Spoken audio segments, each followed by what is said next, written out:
le taux de mortalité de Covid est largement inférieur à celui de Ebola. Donc, c'est entre 1 et 3%. Et chez nous, nous pourrons arriver, pour le moment, je crois que c'est 6%. Nous pourrons arriver entre 6 et 10%. Et ça, c'est donc, c'est normal. Alors, le décès, le deuxième décès, le décès de ce jour, là, je ne suis pas encore, je ne suis pas informé. Je ne suis pas informé. Donc, je ne peux pas vous donner l'information. Peut-être ce soir, alors,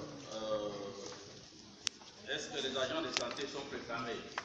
Les agents de santé, ce que nous voulons, et nous devons éviter à 100% que les agents de santé soient infectés au moment où ils donnent des soins aux malades.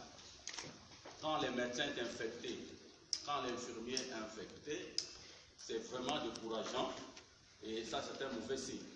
Et nous ferons tout pour protéger les infirmiers qui travaillent, protéger, n'est-ce pas, les médecins qui travaillent. Nous allons organiser plusieurs séances de formation technique et de formation de biosécurité, c'est-à-dire comment se protéger et comment protéger les autres pendant les soins administrés aux malades, pendant le prélèvement des échantillons chez les malades. Il y aura donc tous ces médecins, tous ces infirmiers seront formés. Alors, pourquoi cacher l'identification des malades? Bon, il y a d'abord le problème éthique. Nous sommes des médecins. Moi, je ne peux pas aller divulguer à tous que mon secrétaire est malade. Ça, c'est impossible. On ne peut pas le faire. Et puis, même si on vous le dit, qu'est-ce que vous allez faire? Non, oui. Prendre des précautions. Est-ce que vous avez des contacts avec quelqu'un qui est à la Bombay pour vous éloigner? Donc, nous allons plutôt suivre tous les contacts. Ce que nous voulons faire maintenant, c'est faire la liste de tous les contacts des cas positifs et vraiment les suivre et même faire un test de screening, donc de dépistage. Il faut vous dire aussi, messieurs, mesdames, que ce n'est pas seulement la Bombay, comme pour dire, mais c'est toutes les communes qui peuvent. Parce que, en fait, les VIP de Bombay, son chauffeur c'est qui? C'est quelqu'un de Nava. Son domestique c'est qui? C'est quelqu'un de Massina.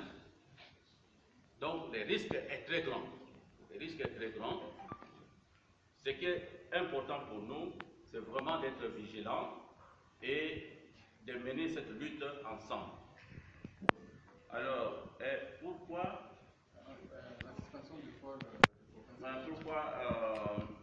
bon, vous savez, il y a déjà une série de mesures qu'on a prises. Mesures qu'on ne peut pas les suivre, ce sera peine perdue. Et nous envisageons cela, cette hypothèse-là, nous l'envisageons. Nous voulons que ça soit vraiment étudié. Quelles sont les conséquences économiques et sociales d'une telle décision? Et c'est le président de la République qui doit prendre une pareille décision. Mais il doit être bien orienté. Et nous, comme je vous ai dit, nous allons baser nos actions sur des évidences scientifiques. Nous aurons besoin des économistes, nous aurons besoin des sociologues, nous aurons besoin des philosophes, nous aurons besoin peut-être même des théologiens pour nous orienter, nous donner des conseils. Vous faites ceci, voilà l'Église sera pour ça. Vous faites ceci, voici la société sera. Nous avons besoin de ça. Nous n'avons pas besoin de prendre des décisions simplement par plaisir. Nous aurons besoin donc de conseillers scientifiques pour pouvoir orienter nos actions. Alors, le manque de matériel et les malades sont abandonnés eux-mêmes. Bon, écoutez, nous disons que s'il y a des plaintes comme ça, nous allons redresser la situation. Donnez-nous un peu de temps pour mettre les choses en place.